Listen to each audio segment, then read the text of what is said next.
Muy buenos días. Es para mí un placer y un privilegio el poder estar con ustedes esta mañana. Mañana de cumpleaños, 52 años. Tengo que decir que también es mi cumpleaños este mes de agosto, porque hace 45 años yo me convertí en un mes de agosto. De manera que hay una coincidencia de cumpleaños. Me satisface saber que soy un poco más joven que esta congregación, pero vamos, tampoco exageradamente para ser cierto. Noel me pidió que hablara sobre el hecho de que los creyentes tienen que ser sal y luz, que desarrollara este tema, que parece que es un tema bastante apropiado no solo para una fiesta de cumpleaños como esta, sino para cualquier creyente. De manera que en los próximos minutos voy a empezar señalando qué es ser sal y luz, y luego voy a intentar describir cómo se llega a ser sal y luz, qué define que efectivamente nosotros seamos sal y luz. Pero vamos a ir primero a un texto en el capítulo 5 del Evangelio de Mateo, donde aparece por primera vez esa referencia al hecho de que los creyentes son sal y luz.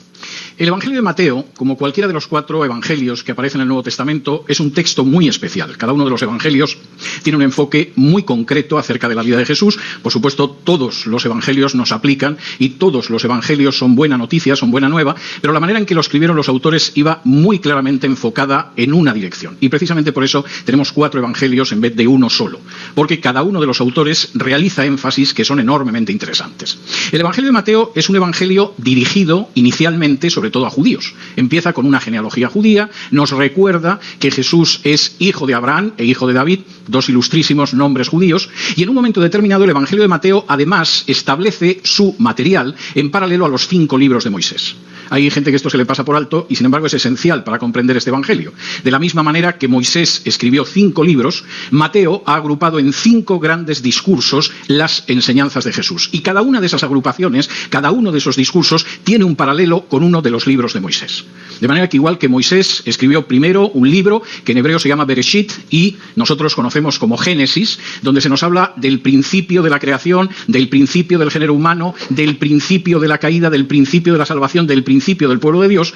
Mateo, en su primer gran discurso de Jesús, el Sermón del Monte, los capítulos del 5 al 7, establece lo que es el principio de la vida del creyente. El Sermón del Monte no es donde vamos a llegar después de medio siglo de ser creyentes. El Sermón del Monte es el punto de partida para ser creyentes. Esto puede que a alguno le provoque un escalofrío por la espina dorsal, pero evidentemente Mateo sabe lo que hace. Y curiosamente, el Sermón del Monte, de manera lógica, empieza definiendo quiénes son los discípulos. El inicio de quiénes son los discípulos, en Mateo 5, del 1 en adelante, es desconcertante. Lo hemos leído tantas veces que nos parece natural, pero es muy desconcertante. Se nos dice que aquellos que son discípulos de Jesús son bienaventurados, felices, dichosos, y a continuación se nos dice por qué. No porque cambian de automóvil todos los años, no porque tengan una cuenta bancaria siempre en números negros, no porque cualquier cosa que desean chascan los dedos y la tienen, sino que son felices, por ejemplo, porque lloran. Y son felices porque son perseguidos. Y son felices porque tienen hambre y sed de justicia. Pero Jesús da una razón. Es cierto, lloráis, pero solo vosotros vais a ser consolados. Es cierto, tenéis hambre y sed de justicia, pero solo vosotros os vais a saciar de ese hambre y de esa sed de justicia. Y es cierto que os calumnian y que os persiguen, pero eso es exactamente lo mismo que hicieron con los profetas y eso garantiza que tendréis una gran recompensa en el reino de los cielos. De manera que tenemos razones más que suficientes para sentirnos bienaventurados, dichosos y felices. Y a continuación Jesús dice algo tremendamente curioso, que es aquello que son sus discípulos. En Mateo 5, en el versículo 12, precisamente cuando acaba con esa definición de las bienaventuranzas, dice: gozaos y alegraos porque vuestro galardón es grande en los cielos, porque así persiguieron a los profetas que fueron antes de vosotros. Y a continuación Jesús dice algo muy importante: vosotros sois la sal de la tierra. Pero si la sal se desvaneciera, ¿con qué será salada? No sirve más para nada, sino para ser echada fuera y hollada por los hombres. ¿Qué es lo que sois? La sal de la tierra. No una marca más de sal en el supermercado de las sales espirituales de este mundo.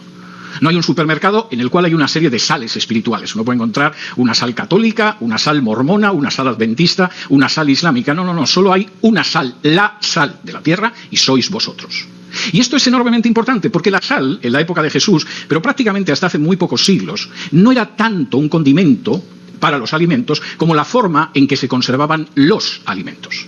Si alguien en un momento determinado en el siglo XVI, siglo XVII, siglo XVIII o siglo XIX pretendía llegar desde Europa hasta este continente, el pescado o la carne que llevaba en el barco estaba salado, como en la época de Jesús. Sin la sal era imposible impedir que aquellos alimentos se pudrieran. Y Jesús dice, mira, no os engañéis. Esta sociedad, la tierra, no se pudre si vosotros actuáis como sal. Si vosotros no actuáis como sal, esto se convierte en un pudridero inmediatamente. Y por favor, no seáis tan ingenuos como para pensar que si no actuáis como sal, si no cumplís con vuestro deber, si decidís quedaros dentro del salero, os va a ir mejor. Si pensáis que de esa manera la sociedad va a creer que hay gente tan progresista, tan liberal, tan abierta, tan comprensiva, tan ilustrada, y os van a respetar, estáis equivocados. Si no actuáis como sal de la tierra, si no actuáis de acuerdo con vuestra misión, os van a tirar al suelo y os van a pisotear. No penséis que os podréis encerrar dentro de las 4 paredes de la iglesia con la tranquilidad de que no nos van a molestar. Ustedes en su mundo ahí afuera, nosotros en nuestro mundo aquí dentro. Sois la sal de la tierra y si no actuáis como tal, os pisotearán. Segundo, versículo 14. Vosotros sois la luz del mundo, una ciudad asentada sobre un monte no se puede esconder, ni se enciende una luz y se pone debajo de un almud, sino sobre el candelero y alumbra a todos los que están en casa. Así alumbre vuestra luz delante de los hombres, para que vean vuestras buenas obras y glorifiquen a vuestro Padre que está en los cielos. Este mundo tiene una luz, no tiene un supermercado de luces, al que vas y de pronto descubres la luz de los sufíes, o la luz del budismo, o la luz del chikún, o cualquiera de estas cosas. La única luz que existe en este mundo sois vosotros. Y o vosotros irradiáis esa luz sobre este mundo, o este mundo que vive en tinieblas va a ir tropezando, hasta que en un mal momento la sociedad en la que estáis se rompe la crisma contra el suelo. De manera que sois la luz del mundo y más vale que os deis cuenta de hasta qué punto eso es importante. La definición que da Jesús de sus discípulos como sal y luz es enormemente interesante, porque al final lo que define a sus discípulos es ser la sal de la tierra y la luz del mundo. Curiosamente, no una confesión de fe, ni una serie de supuestas notas, ni cosa parecida. Vosotros sois la sal de la tierra y la luz del mundo. ¿Y cómo vivimos como la sal de la tierra y la luz del mundo? De acuerdo a 7 notas. Adelanto que son 7 porque a medida que vaya avanzando y vean ustedes que llego al final, esto les provocará un gozo interno del que yo me gozo también. De modo que ya saben que estamos hablando de 7 notas que muestran que efectivamente somos sal y luz. La primera de las notas es que no dejamos que el mundo nos modele. Nuestra agenda no la escribe el mundo. Si me acompañan ustedes a Romanos, capítulo 12. Romanos, capítulo 12. Y versículos del 1 en adelante, Pablo dice algo muy curioso que voy a intentar explicarles, porque la traducción en español no contiene la fuerza del original griego. Dice así, Romanos 12, 1 y 2. Así que, hermanos, os ruego por las misericordias de Dios que presentéis vuestros cuerpos en sacrificio vivo, santo, agradable a Dios, que es vuestro culto racional. No os conforméis a este siglo, sino transformaos por medio de la renovación de vuestro entendimiento para que comprobéis cuál sea la buena voluntad de Dios, agradable y perfecta. En Romanos 12.1 Pablo empieza diciendo así que tened en cuenta lo que he contado en los 11 capítulos anteriores. En los 3 primeros capítulos Pablo ha sentado en el banquillo lo mismo a gentiles que a judíos, lo mismo a paganos que a hijos de Israel, para decir que todos son culpables y no alcanzan la gracia de Dios. En la segunda parte del capítulo 3, capítulo 4 y capítulo 5, Pablo además ha mostrado que la salvación es imposible por la religión, por nuestras obras o por nuestros méritos y solo puede ser recibida a través de la fe en el sacrificio expiatorio de Cristo en la cruz. Cuando llega al capítulo 6, Pablo habla de la posibilidad de una nueva vida. En el capítulo 7 recuerda que esa nueva vida no va a ser en absoluto un camino de rosas, pero en el capítulo 8 habla de cómo el Espíritu Santo influye en esa vida. Y durante los capítulos del 9 al 11 desarrolla toda la imagen de ese olivo del que han sido desgajados los judíos que no creen, pero injertados los gentiles que creen, porque la salvación es por gracia, no por descender de un determinado personaje histórico, aunque ese personaje se llama Abraham. Y después de contar todo esto dice, bueno, ¿lo habéis entendido? Bueno, pues ahora tengo que deciros algo tremendamente importante. Si habéis entendido todo esto, lo único que podéis hacer es presentaos, porque si de pronto las monedas no salen igual, evidentemente esa moneda no es una moneda de curso legal. De la misma manera que nosotros no aceptaríamos un billete de $1 con la cara de Barack Obama, pues en la época de Pablo tampoco hubieran acertado una moneda en la cual apareciera un rostro que no era el rostro legal. Y Pablo dice, el mundo quiere hacer con vosotros lo mismo. De la misma manera que los que acuñan moneda, lo que van poniendo es la cara del emperador en todos, y al final todas las monedas son iguales, este mundo quiere hacer lo mismo con vosotros. Quiere hacer que al final seáis una masa humana sobre la que va cayendo el cuño y todos estáis conformados a la misma imagen. Al final uno no distingue en nada a José de Josefa, a Antonio de Antonia, a Carlos de Jorge, porque el mundo te ha formado así. En la época de Pablo no existía la televisión, había otras formas de que el mundo te conformara, pero ahora pueden ser los medios masivos de comunicación, las escuelas, la academia, etcétera. Su idea es que todos seamos exactamente iguales. Y Pablo dice, no. No permitáis que el mundo os haga igualitos como una moneda es igual a la otra. Lo que tenéis que hacer, y de nuevo la palabra de Pablo en griego es tremenda, es transformaos por medio de la renovación de vuestro entendimiento. La palabra que aquí se traduce transformar es el término griego metamorfosis, y es un término de la zoología. Es el proceso en virtud del cual un gusano asqueroso que se arrastra por el suelo, en un momento determinado, se convierte en una mariposa de colores brillantes que vuela por los aires. Y lo que Pablo está diciendo es tremendo. Si dejáis que el mundo os ponga su cuño, su marca a todos por igual, nunca dejaréis de ser unos gusanos arrastrando por el suelo, aunque no lo entendáis.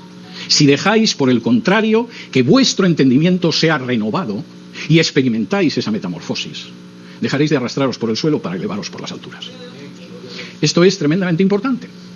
Primera cuestión que tenemos que tener muy claro es que el mundo no es quien marca nuestra agenda.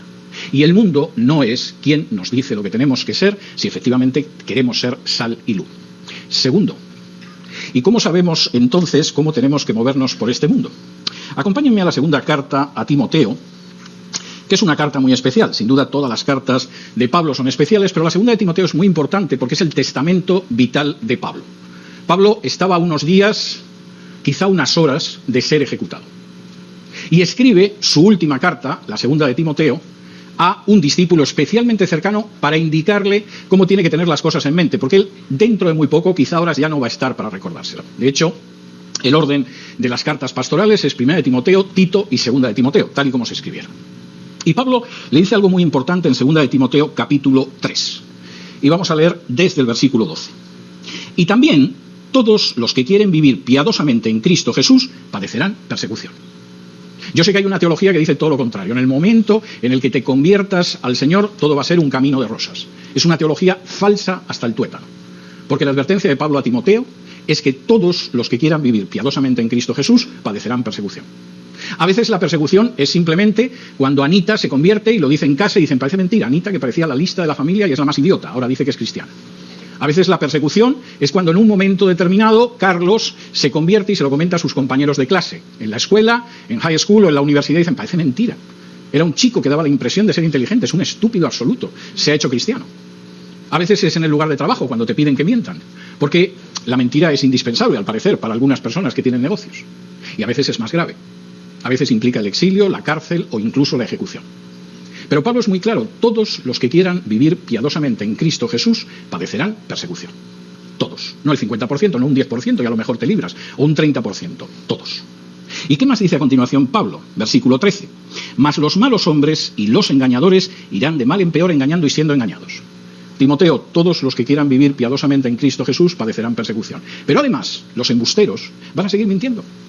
Los vas a ver en la televisión, los vas a escuchar en la radio o incluso subidos a un púlpito. Y van a ir de mal en peor. Va a llegar un momento en que ya no solo es que engañan a la gente, es que se engañan ellos mismos, acaban creyéndose sus propias mentiras.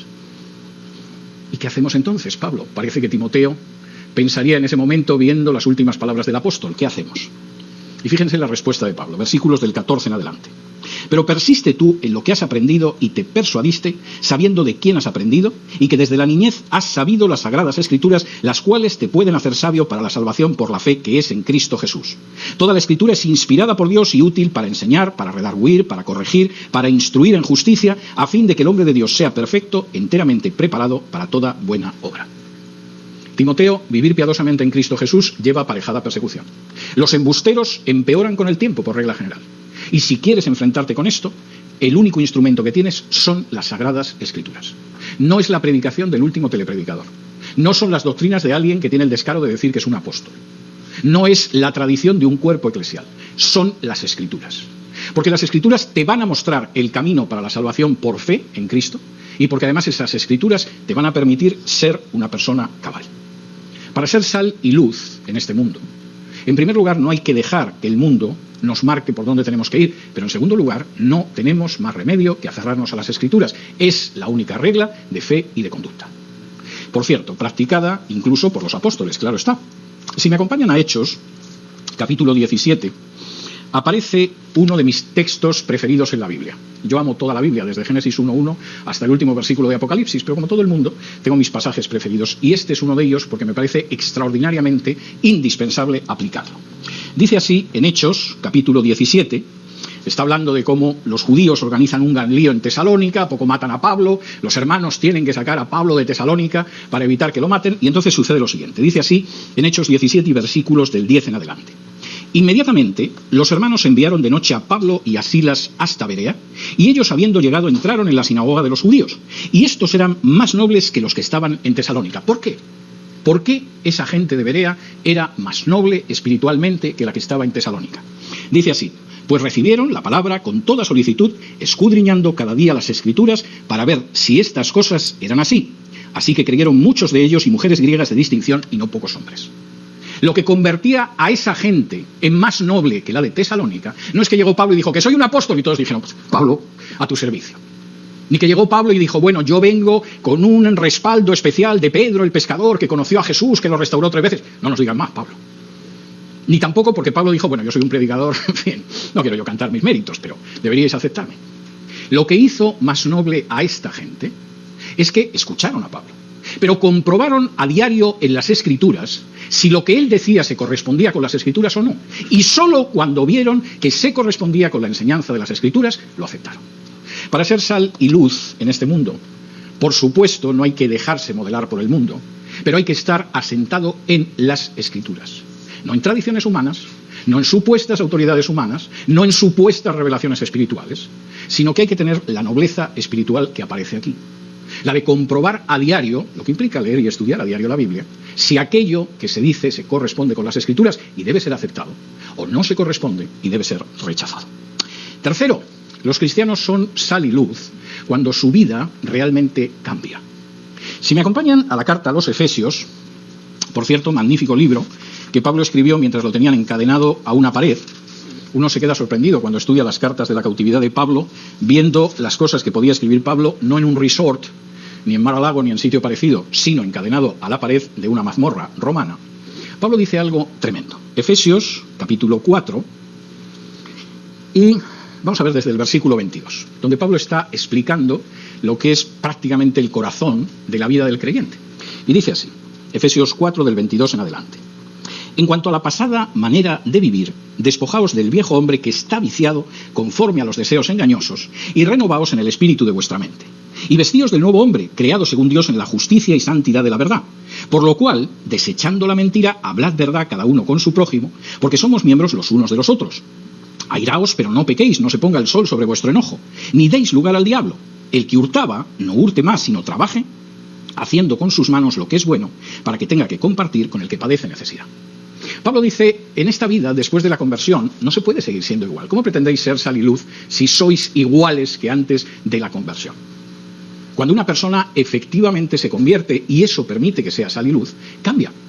Como dice Pablo, en realidad la vida del creyente es irse desnudando del hombre viejo e irse vistiendo del hombre nuevo. Esto queda de maravilla, porque claro, si no entras en situaciones concretas, bueno, pues sí, yo me siento muy nuevo, llego a la iglesia, se me esponja el corazón, a veces me emociono cuando predica Noel, en fin, todas estas cosas, se supone que mi vida cambia.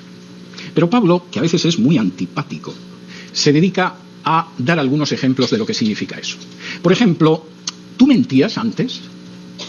Pues deberías de ser una persona que efectivamente sea conocida porque su palabra es oro de ley. Como dice Jesús, no necesitáis jurar porque vuestro sí es sí, vuestro no es no. ¿Tú eras una persona que robaba antes, que hurtaba? Bueno, pues se supone que ahora no solo no vas a hurtar, sino que incluso el trabajo honrado que desarrollas no tiene como finalidad solamente llenar tu cartera, sino que además tiene como finalidad poder compartir con aquellos que están en necesidad. ¿Es eso lo que sucede? Porque efectivamente para ser sal y luz tiene que quedar claro que algo ha cambiado entre nosotros. Hace 8 o 9 años yo estaba paseando con mi hija por la playa aquí en Miami y mi hija se apartó para pasear un poco. Yo estaba ahí tumbado achicharrándome al sol y mi hija decidió moverse un poco y de pronto veo que viene absolutamente escandalizada.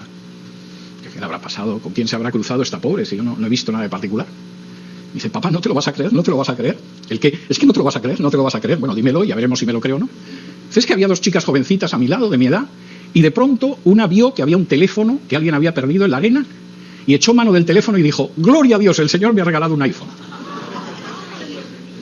Esto es un fruto directo de la pésima teología. Por lo visto, esta muchacha no pensó que alguien había perdido su teléfono, que estaría angustiado a ver dónde estaba el dichoso teléfono, porque tampoco son tan baratos, que quizá tendría que entregarlo al que estaba allí subido en una torreta por si alguien lo reclamaba. No, gloria a Dios que me ha regalado un iPhone.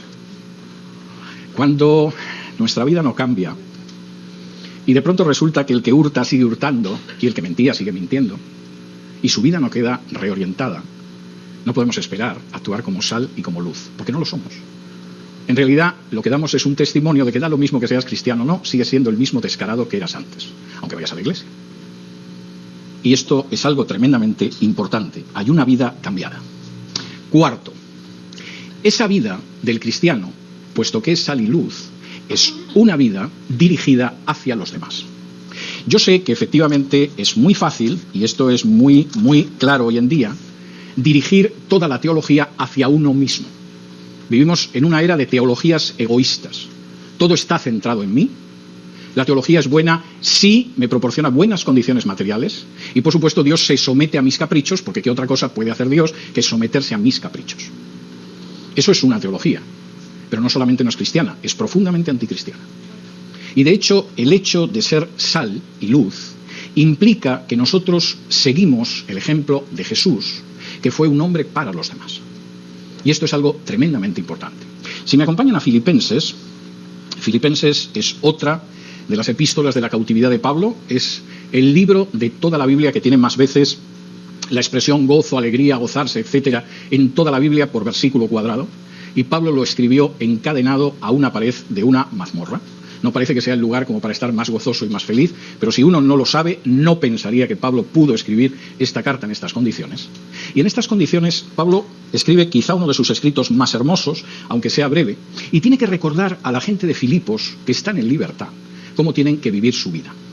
Y esa vida tienen que vivirla, si quieren ser sal y luz, siguiendo el ejemplo de Jesús, volcándose hacia los demás, no pensando tanto en sí mismo y en cómo los demás me complican la existencia con lo feliz que yo podría ser si no hubiera ciertas personas en la iglesia que actúan como actúan. Y Pablo dice, no, esa perspectiva no es la correcta. El sentimiento y la perspectiva que hay que tener es la de Jesús. Dice así en Filipenses, humildad, estimando cada uno a los demás como superiores a sí mismo, no mirando cada uno por lo suyo propio, sino cada cual también por lo de otros. Haya pues en vosotros este sentir que hubo también en Cristo Jesús, el cual siendo en forma de Dios, no estimó el ser igual a Dios como cosa a que aferrarse, sino que se despojó a sí mismo tomando forma de siervo, hecho semejante a los hombres. Y estando en la condición de hombre, se humilló a sí mismo, haciéndose obediente hasta la muerte y muerte de cruz. Por lo cual Dios también lo exaltó hasta lo sumo y le dio un nombre que es sobre todo nombre, para que en el nombre de Jesús se doble toda rodilla de los que están en los cielos y en la tierra y debajo de la tierra, y toda lengua confiese que Jesucristo es el Señor, para gloria de Dios Padre. Por supuesto, vosotros podéis vivir como el mundo, la competencia absoluta, la carrera de ratas, como lo llaman algunos, la contienda, la vanagloria y el que me mire. Por ejemplo, si tengo que cantar desde aquí arriba, procuro utilizar un modelito que destaque sobre todo lo guapa que estoy. No digo que suceda en esta iglesia, estoy poniendo un ejemplo en general. Si en un momento determinado tengo que predicar, lo que más me interesa es que se acuerden de lo bien que lo hacía. No tiene mucho interés si luego no recuerdan en absoluto lo que he dicho o lo que haya podido predicar.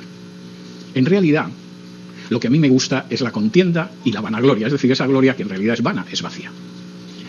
Y Pablo dice, no hagáis nada de esa manera. Si actuáis de esa manera, ¿cómo vais a ser sal y luz si estáis repitiendo exactamente lo mismo que vemos en la política, en el espectáculo y en el cine todos los días? ¿Cómo vais a ser sal y luz si no sois nada más que una copia cristiana de lo que ellos hacen? Si realmente queréis serlo, entonces seguid el ejemplo de Jesús. ¿Y qué hizo Jesús? Levantaba muertos, hacía milagros. Eso es lo que yo quiero hacer, y salir en televisión, levantar diezmos. No. Tú no te has enterado en absoluto de lo que hacía Jesús. Jesús no se aferró a ser igual a Dios. Podía haberse aferrado y decir que mandaran aquí, pues vete a saber, algún ángel o algo por el estilo, pero él, aunque existía en forma de Dios, no se aferró a ser igual a Dios. La Reina Valera traduce que se despojó a sí mismo en el versículo 7, pero la palabra en griego es mucho más fuerte. En griego el término es se vació a sí mismo. Es como cuando tienes llena una copa, una botella, le das la vuelta y aquello queda totalmente vacío, no queda gota. Dice, Cristo podía haberse aferrado a ser igual a Dios y sin embargo se vació. No solamente se vació, es que tomó forma de siervo. Y no solo tomó forma de siervo, es que fue a la cruz, la forma más vergonzosa de ejecución de la época. Ese es el comportamiento que nosotros deberíamos tener. No aferrarnos a ningún tipo de honores reales y supuestos, no aferrarnos a la vanagloria, sino por el contrario, estar dispuestos a vaciarnos en el servicio a los demás. Y eso es ser sal y luz en un mundo como este, donde la gente es capaz de matar a su madre por salir 5 minutos en el noticiario de las 8. Y esto es algo tremendamente importante. ¿Queréis ser sal y luz? Pues en ese caso tenéis que ser hombres, mujeres, para los demás, sin vanagloria, sin contienda, como lo fue Cristo, que no se aferró a ser igual a Dios.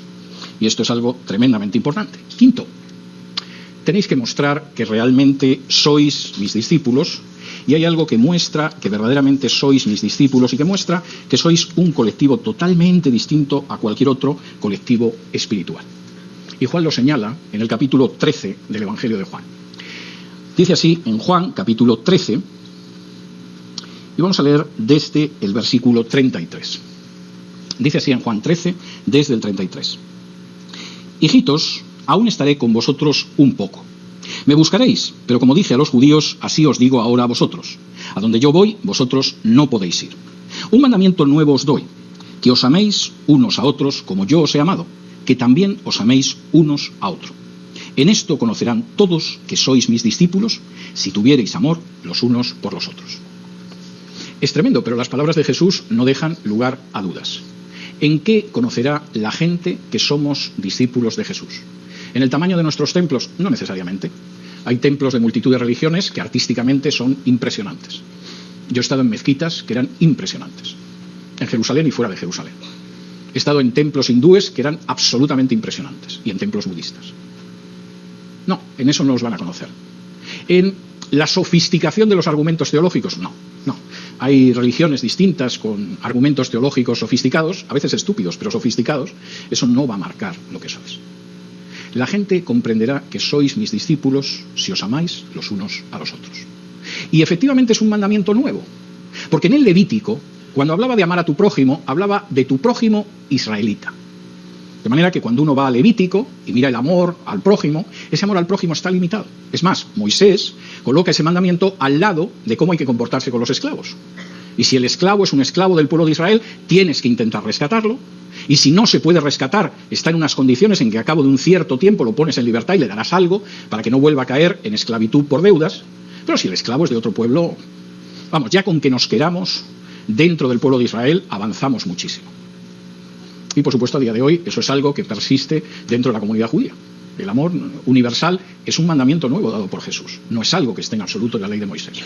La ley de Moisés puede intentar tratar con justicia al pobre, al trabajador extranjero, no oprimirlo, etcétera, pero esto tiene sus límites.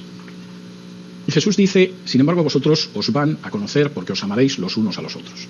Va a dar igual vuestro origen nacional. Va a dar igual la nacionalidad de vuestro pasaporte, va a dar igual si sois hombres o mujeres, si sois gentiles o judíos, si pertenecéis a una raza o a la otra, pero lo distinguirán por eso. Y esto es algo tremendamente importante. ¿Realmente nos amamos los unos a los otros? Cuando de pronto escucho el testimonio de dolor de un hermano, ¿algo se mueve dentro de mí? O pienso, ya está Antonio como siempre diciendo tonterías, no hay manera de que este hombre enderece su vida. Cuando de pronto veo que una familia sufre porque tiene problemas con un hijo, con uno de los abuelitos, yo realmente me duelo con ello, como dice Pablo, porque todos somos miembros de un solo cuerpo, o pienso que no hay que tener atención hacia eso. Me preocupa lo que va a pasar con los niños y los jóvenes de mi congregación, porque se enfrentan con un mundo que no es fácil. Me preocupa lo que va a pasar con los ancianos de mi congregación, porque vivimos en un mundo que quiere sacarlos de este planeta cuanto antes. ¿Realmente yo veo a la gente que está a mi lado con amor? Porque sé que es gente a la que redimió Jesús con su preciosa sangre. ¿O en realidad es gente que solo conozco de vista porque alguna vez me cruzo con ellos cuando voy al culto? Este mundo es un mundo odioso y odiante. El odio es una emoción muy común. El resentimiento es una emoción muy común. El desprecio hacia los demás es una emoción muy común. Mucha gente no mata al prójimo porque existe una fuerza de policía, si no seguramente el homicidio sería casi tan común como el adulterio o la mentira. Pero los cristianos son sal y luz cuando efectivamente cumplen con el nuevo mandamiento de amarse los unos a los otros. Y yo he conocido muchos casos de gente que en un momento determinado se ha entregado al Señor, porque cuando llegó a una iglesia vio que la gente se quería. Y que efectivamente eso no eran palabras. Realmente existía una comunión de amor entre esas personas. Y las palabras de Jesús son bastante claras. Precisamente cuando la gente vea que os amáis los unos a los otros, conocerán que sois mis discípulos. Sexto, lo cual quiere decir que ya solo me queda el sexto y el séptimo. Sexto, los cristianos son sal y luz cuando tienen un enorme interés en que la gente conozca a Jesús por encima de cualquier otro tipo de consideraciones. Cuando efectivamente saben que es importante que los demás conozcan a Jesús como ellos lo han conocido. Hace cosa un par de semanas terminé mi último libro, que es un libro que se titula Conocieron a Jesús, y que es un libro donde se relatan 15 biografías breves de cristianos de todos los tiempos, de todas las razas y de cualquiera de los dos sexos, aunque es verdad que hay mayoría de varones sobre mujeres en el libro, pero hay algunas mujeres. Y el libro se titula Conocieron a Jesús porque la tesis del libro es que cuando tú conoces a Jesús, quieres que otros conozcan a Jesús. Y por lo tanto, quieres irradiar la luz del Evangelio sobre otras personas. Y por eso el libro se titula Conocieron a Jesús. Pero eso marca realmente si somos sal y luz. Vamos a ir de nuevo a Filipenses, ya no nos vamos a mover de aquí. Vamos a ir a Filipenses y versículos, vamos a leer en el capítulo 1 y versículos del 12 en adelante. Dice así en Filipenses 1, del 12 en adelante.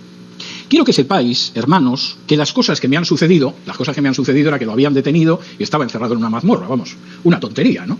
Quiero que sepáis que las cosas que me han sucedido han redundado más bien para el progreso del Evangelio, de tal manera que mis prisiones se han hecho patentes en Cristo en todo el pretorio y a todos los demás. Y la mayoría de los hermanos, cobrando ánimo en el Señor con mis prisiones, se atreven mucho más a hablar la palabra sin temor. Algunos, a la verdad, predican a Cristo por envidia y contienda, pero otros de buena voluntad. Los unos anuncian a Cristo por contención, no sinceramente, pensando añadir aflicción a mis prisiones, pero los otros por amor, sabiendo que estoy puesto para la defensa del Evangelio. ¿Qué pues? Que no obstante, de todas maneras, o por pretexto o por verdad, Cristo es anunciado y en esto me gozo y me gozaré aún. Ahora, colóquense por favor por unos instantes, hagan un esfuerzo de imaginación en la situación de Pablo. Pablo está encerrado en una mazmorra. Las prisiones nunca son un sitio cómodo. Cervantes decía que era el lugar donde se asientan todas las incomodidades del mundo. Seguramente es una definición bastante suave incluso de Cervantes, pero imagínense en una prisión donde estás encadenado, posiblemente la celda que tienes que compartir la compartes con otra gente, por supuesto no existe una cama, ni siquiera mala, no existe un lugar donde hacer tus necesidades físicas, ni cosa que se le parezca, no hay un inodoro y además estás encadenado a la pared. Y en medio de esa situación, que no es precisamente como para sentirse contento, encima te enteras de que hay gente que dice, pues el Pablo este está en prisión, ahora queda de manifiesto lo bien que predico yo, no soy un predicador de tercera como Pablo. Y se supone que cualquier persona sentiría una depresión profunda diciendo, pero bueno, ¿qué hago yo aquí? Y además hay gente que vale menos que yo, aprovechando mi situación aquí para vanagloriarse, ¿pero qué está sucediendo? ¿Es que han perdido mi expediente en el cielo y se han olvidado de mí? ¿Qué sucede? Ahora fíjense cómo Pablo lo enfoca. La situación en la que estoy son las cosas que me han sucedido. No me voy a distraer a contar las cosas que me han sucedido, si todos los conocen. Esto no es que sea cómodo, pero estoy muy contento. Porque ¿cuándo hubiera yo podido compartir el Evangelio con un pretoriano, con un miembro de la guardia que se tiene que ocupar de esto? En la vida, yo, Pablo, a pesar de ser ciudadano romano, nunca hubiera podido compartir el Evangelio con la gente del pretorio. Y ahora es que no hay un pretoriano que no haya pasado por la celda que no le ha hablado del Evangelio. Y estoy la mar de contento, porque efectivamente en el pretorio y más allá del pretorio han oído el Evangelio. Me consta que hay gente que está aprovechando esto, pues por contienda, por vanagloria, para decir que son mejor que yo, etcétera, que han empezado también a predicar el Evangelio. Pero esto es buenísimo. Si no hacían nada más que calentar el banco en la iglesia y ahora por fastidiarme predican el Evangelio. Esto es una suerte. Casi siento que no me hayan encarcelado antes para que se hubieran movilizado también antes ellos. Y no me importa la contienda, ni la vanagloria, ni las cadenas, ni la mazmorra, porque Cristo es conocido. Esto es ser sal y luz. Yo no soy el centro. No lo soy. Ninguno de nosotros somos el centro. El centro de nuestra vida nunca debemos de ser nosotros, ni siquiera los seres a los que amamos. Es Cristo. Y solo cuando Cristo es el centro yo puedo ser sal y luz. Y puedo entender que las cosas que me han sucedido no son agradables. Es más, pueden ser muy desagradables. Pero con todo y con eso, yo me puedo gozar porque veo cómo Dios actúa incluso en medio de las cosas más injustas y desagradables. Estos paganos violentos y brutales, que son una especie de Rambo, pero hablando en latín, ¿cuándo hubieran escuchado el Evangelio si yo no estuviera encadenado aquí? Y por ello le doy gracias a Dios, porque eso es ser sal y luz. Séptimo y último. Los cristianos son sal y luz cuando dejan de manifiesto que creen que hay más que esta vida. Yo hay creyentes con los que hablo y sinceramente no veo ninguna diferencia con lo que me dirían los paganos que viven a uno y otro lado de mi casa. Hace unos años me invitaron a predicar en una iglesia y la persona que me tenía que llevar de los 2 cultos de la mañana a un culto en la tarde era un hermano al que yo conocía hacía casi 30 años. Y el hombre es verdad que se esforzó en encontrar un buen restaurante, yo se lo agradezco. Pero la conversación que fue teniendo durante todo el trayecto, que era bastante larga, no era diferente de la que hubiera podido tener cualquier otra persona. No. Uno no necesita para tener comunión hablar de sofisticados y elevados temas espirituales. No estoy diciendo esto. Pero en un momento determinado, mientras iba manejando, me dice, a mí hay 2 cosas que me interesan sobre todo en esta vida, que son la comida y el baile. Y yo pensé, pues después de 30 años de creyente, esto sí que es avanzar espiritualmente. No tengo nada en contra de la comida, la necesitamos para no morirnos. Sobre el baile quizá podría hacer algún matiz, pero realmente si al cabo de 30 años de conocer al Señor, lo más importante es la comida y el baile o cosa parecida, verdaderamente es que hay gente que sigue todavía tomando biberón dentro de la iglesia. Y es dudoso que sea sal y luz.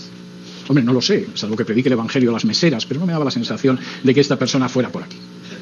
El creyente marca una diferencia al ser sal y luz en la forma como ve esta vida y la siguiente. Como yo ya no soy un jovencito, tampoco se lo tengo que explicar, es obvio, cada vez me voy encontrando con gente de mi generación que va envejeciendo exactamente igual que yo. Algunos de mis compañeros de colegio han muerto ya. No es que sea la mayoría, pero algunos ya se han muerto y algunos murieron hace tiempo. Gente de mi edad fallece todos los días. Y tengo que ver a gente que tiene cierta relación conmigo y que desde luego ven la parte final de su vida de una manera totalmente lúgubre y oscura y triste. Porque tienen la sensación de que más tarde o más temprano se van a morir y eso no lo va a evitar ni siquiera el Medicare. Y en medio de esa situación, los creyentes también son sal y luz.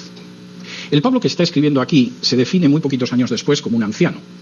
Desde nuestra perspectiva, Pablo era un hombre relativamente joven, andaría por los 50 y tantos años, pero eso hace 2000 años eran muchos años. Y Pablo es una persona que tiene una visión equilibrada de la vida y de la muerte. Y que ve con esperanza lo que pasa después de la muerte. Y que puede dar testimonio de ello. Y dice en Filipenses, capítulo 1, y versículos del 21 en adelante. Porque para mí el vivir es Cristo y el morir es ganancia. Mas si el vivir en la carne resulta para mí en beneficio de la obra, no sé entonces qué escoger. Porque de ambas cosas estoy puesto en estrecho, teniendo deseo de partir y estar con Cristo, lo cual es muchísimo mejor, pero quedar en la carne es más necesario por causa de vosotros, y confiado en esto, sé que quedaré, que aún permaneceré con todos vosotros para vuestro provecho y gozo de la fe, para que abunde vuestra gloria de mí en Cristo Jesús por mi presencia otra vez entre vosotros. La persona que está en Cristo y que ya ve que los años no corren, vuelan, pasan a una velocidad que dices, pero otra vez es Navidad, y efectivamente es así, porque la percepción del tiempo no es igual. En la infancia los años son eternos. Llega la juventud y siguen siendo muy largos. Incluso hasta cierto grado de la madurez pasan a cierta velocidad razonable, pero a partir de cierta edad los años es algo tremendo. Parecen un ventilador, es algo la manera en que pasan. Y hay gente que efectivamente ante una situación como esa puede hacer el ridículo de muchas maneras. Por ejemplo, quien se casa con una jovencita, o quien busca un amante joven, o quien cae en la depresión, o quien vuelve loco al médico, porque a lo mejor no es que se sienta especialmente mal, pero necesita la cercanía de alguien. Hay muchas conductas. Y la manera en que los creyentes son sal y luz, entre otras razones, es cuando muestran esa luz de esperanza para aquellos que están en Cristo. Pablo no dice, bueno, como vosotros sabéis, cuando yo me muera, pues me voy a encontrar a todos mis parientes, mis familiares, como creen algunos, o voy a reencarnar, espero que esta vez en algo mejor que apóstol, o cosa parecida, sino que Pablo dice, yo sé que en el momento en el que expire voy a partir y a estar con Cristo. Y me gustaría que esto fuera ahora, porque no hay nada mejor que estar con Cristo. Pero también sé que a pesar de mis años todavía me queda una función que cumplir. Y aunque uno tenga 60, 70, 80 años, en muchos casos sigue quedando una función que cumplir.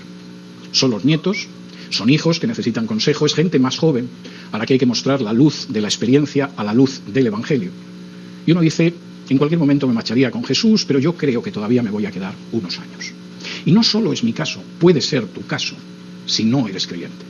Tu vida no tiene que acabar de una manera absurda, ridícula, cansada o derrotada.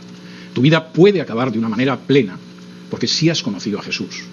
Cuando te despidas de este mundo, no te vas a desvanecer en la nada. Vas a partir al encuentro con Jesús. Y hasta el momento en que eso suceda, tu vida puede ser una vida plena, sirviendo a los demás y demostrando un amor como el que tuvo Dios contigo. Yo no creo, sinceramente, que exista una misión más importante bajo el sol que la de ser sal y luz. A lo largo de mi vida he conocido personalmente a reyes, de conducta no muy ejemplar, todo se ha dicho de paso. He conocido a políticos, desde entonces adquirí la costumbre de que cada vez que doy la mano a un político me cuento los dedos de la mano a ver si los conservo todos. Y, por supuesto, he conocido a gente muy importante de los medios de comunicación, de la gran empresa, etcétera, etcétera. En ningún momento, ni por aproximación, ni de lejos, se me ha pasado por la cabeza que la vida de esas personas era una vida que tuviera una misión más importante y mejor para sus semejantes que la de ser sal y luz en este mundo. Y esto es algo que marca una diferencia. No solamente porque dé un sentido a nuestras vidas, que ciertamente lo da, sino por el hecho, sobre todo, de que puede significar un cambio en la vida de los demás. La gente que sufre, que está sometida a la duda, que tiene incertidumbres, que no sabe qué hacer, que no ve un futuro, que no ve un panorama, que incluso se deprime cuando ve la televisión, cosa que me parece muy normal, esa gente puede tener delante de sí una misión absolutamente maravillosa con la que Jesús definió a sus discípulos. Vosotros sois la sal de la tierra, lo que impide que este mundo se corrompa al 100%. Vosotros sois la luz del mundo, lo que impide que este mundo se parta el cráneo en medio de las profundas tinieblas en que camina. Y no hay nada mejor que se pueda ser que la sal de la tierra y la luz del mundo. Y yo espero que al menos, salvo que el Señor venga antes, esta congregación y los miembros que vayan a formar parte de ella lo vayan a ser por lo menos otros 52 años más. Salvo el supuesto, Dios lo quiera, de que el Señor venga por nosotros antes. Vamos a orar. Padre nuestro, te damos muchísimas gracias porque nos has concedido el maravilloso privilegio de ser la sal de la tierra y la luz del mundo. Te damos muchas gracias porque, como nos deja en testimonio el libro de los Hechos y las cartas de Pablo, no solo nos has dado el privilegio de predicarte, sino también el privilegio de sufrir por ser fieles a nuestra misión. Te damos muchas gracias por la forma en que tú llenas nuestra vida, por la forma en que no permites que nos convirtamos en ovejas a las que guía el mundo para ser igual que cualquier incrédulo. Por la forma, Señor, en que tú nos has enseñado que conocerán que somos tus discípulos si nos amamos los unos a los otros. Por la forma en que nos permites transmitir el mensaje de salvación a cualquier otra persona. Y también, Padre, por esa esperanza maravillosa de que si en estos momentos cualquiera de nosotros falleciera, no nos sumiríamos en la nada, no nos hundiríamos simplemente en la corrupción, sino que estaríamos partiendo para encontrarnos con Cristo. Te damos muchas gracias por lo bueno que eres con nosotros, por la forma en que podemos reunirnos una mañana de domingo para alabarte, para orarte, para escuchar tu palabra. Y te damos gracias también por todas esas bondades que derramas sobre nosotros a lo largo del día, y te pedimos que nos des un corazón como el de Pablo, como el de Jesús, en el cual no nos importe la vanagloria, ni la contienda, ni lo que puedan decir sobre nosotros, sino que fundamentalmente nos importe ser para los demás sal y luz. Y te damos gracias por todo ello en el nombre de Jesús. Amén.